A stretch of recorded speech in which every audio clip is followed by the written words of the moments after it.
Menu catalogue et attributs caractéristiques. Ici, on va pouvoir définir les attributs, les caractéristiques de nos produits.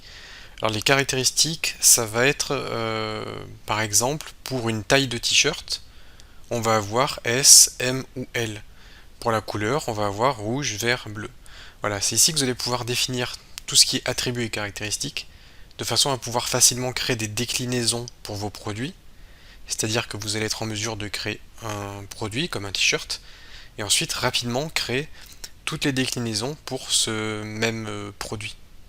Donc ici, je suis sur l'onglet attributs. On va pouvoir créer des différents attributs pour nos produits.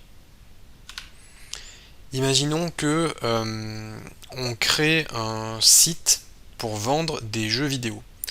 Un jeu vidéo peut être vendu pour PC, PlayStation, Xbox.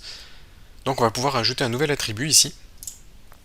Et ce nouvel attribut, on va pouvoir lui donner un nom. Par exemple, console. Ça sera la console de jeux vidéo.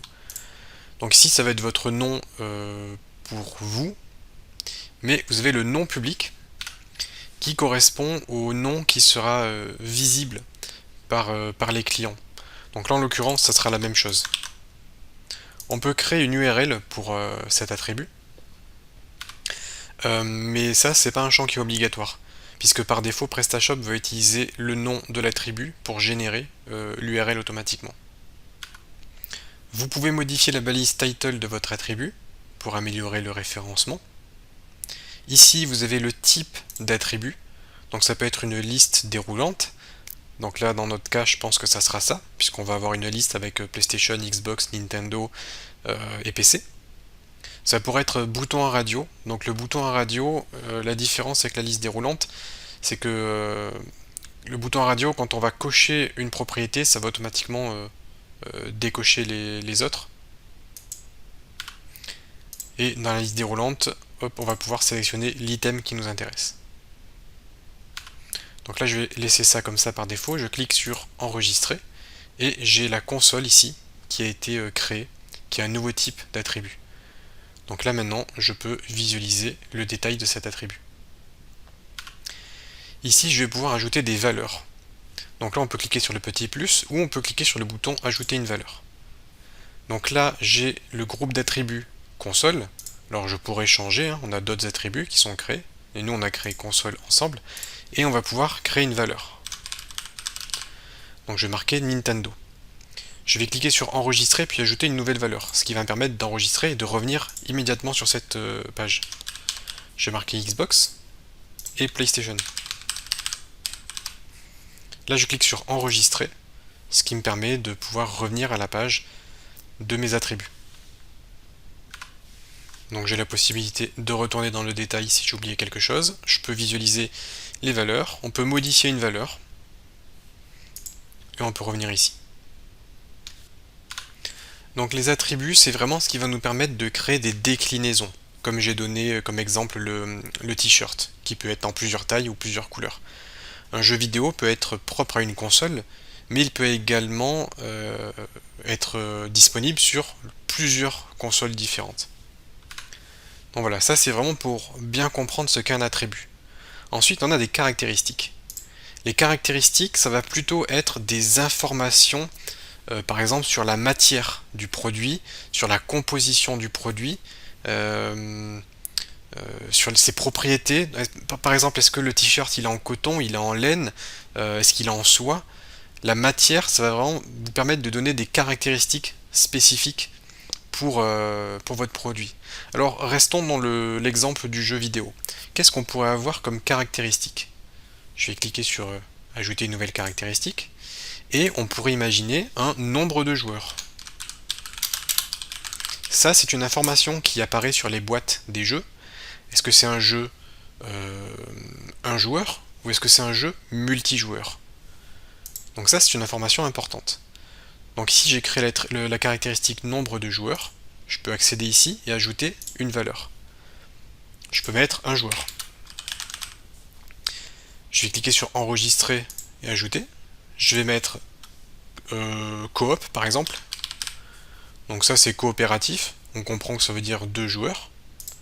et on peut mettre un truc du style jusqu'à 4 joueurs.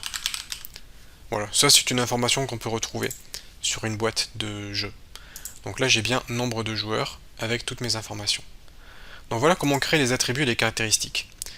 C'est à peu près tout ce que j'ai à dire sur cette partie-là. Alors évidemment, comme d'habitude, vous pouvez trier les tableaux, filtrer, vous pouvez importer, vous pouvez travailler sur les tableaux comme n'importe quel tableau de PrestaShop. Vous pouvez faire des actions groupées. Et je vais quand même vous montrer un petit exemple. On va s'amuser. On va aller dans les produits. J'ai déjà présenté les produits dans une autre vidéo. Je vais cliquer sur Nouveau produit. Je vais faire produit avec des déclinaisons. Je crée mon nouveau produit. Ici, je vais l'appeler jeu vidéo blablabla. Alors comme je vous l'ai dit, j'ai déjà fait une vidéo vraiment spécifique sur la création d'une fiche produit. D'ailleurs, c'était une vidéo super longue qui durait plus de 25 minutes. Donc si ça vous intéresse, je vous encourage à regarder cette vidéo. Là, je vais juste vous montrer ce qu'on a fait. Je vais aller dans Détail, et dans Détail, j'ai Caractéristiques. On va ajouter une caractéristique. Et là, on voit bien qu'on a le nombre de joueurs, qui est l'une des caractéristiques que l'on a créé ensemble. Et dans les valeurs, je vais retrouver un joueur, coop ou jusqu'à 4 joueurs. Imaginons que j'ai oublié quelque chose, je peux mettre une valeur personnalisée. Par exemple, multijoueur en ligne. Et là, je donne une valeur personnalisée à ma caractéristique. Donc ça, c'est pour les caractéristiques, mais on a les déclinaisons. On peut générer des déclinaisons automatiquement. Par exemple, si je veux générer des déclinaisons pour les consoles et que mon jeu est disponible sur PlayStation et Xbox, je vais cliquer sur la croix pour supprimer Nintendo, parce que le jeu n'est pas disponible sur Nintendo. Je génère les deux déclinaisons. Automatiquement, PrestaShop va me créer les produits, donc numéro 53 et 54, qui est le même produit, sauf qu'on aura la version Xbox et la version PlayStation. On peut dire que le produit est en ligne ici. Je vais enregistrer. Donc là, mon produit a été créé. Alors évidemment, j'ai mis aucune information sur ce produit, donc la fiche produit est totalement vide.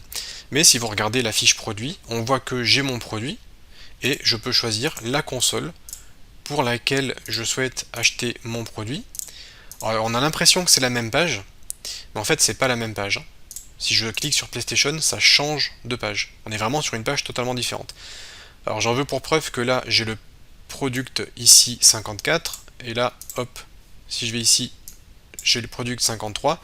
Alors évidemment, ça reste le produit 24 à la base, qui est bien le produit ici que j'ai créé, mais on a une URL différente pour chaque produit.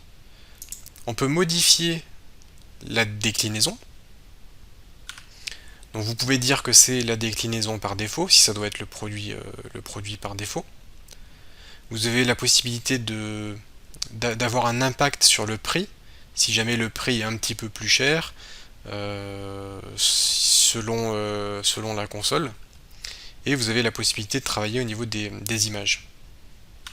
Et là, si je clique sur déclinaison suivante, ça va m'afficher les caractéristiques pour la version PlayStation du produit. Donc voilà pour cette page attributs et caractéristiques, qui est super importante pour bien optimiser vos fiches produits, votre site internet, et permettre à vos clients de pouvoir acheter précisément le produit qui lui correspond.